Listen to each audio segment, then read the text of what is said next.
pumanaw na ang veteranong sports journalist na si Chino Trinidad.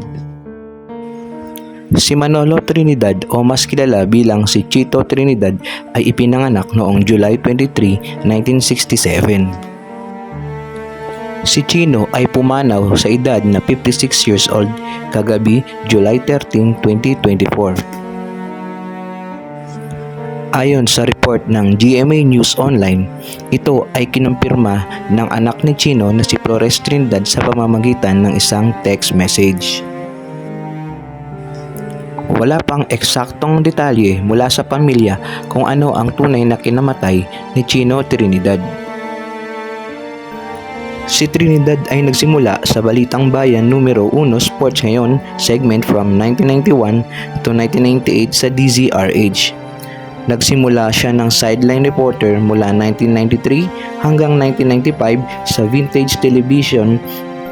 Nang maglaon, nagtrabaho siya bilang isang play-by-play na commentator.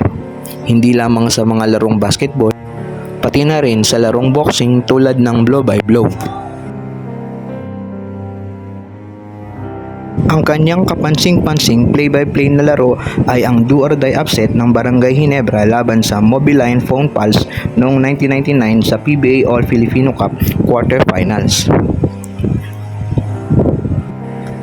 Nagtrabaho rin siya bilang isang sports reporter sa GMA News at sa 24 Oras.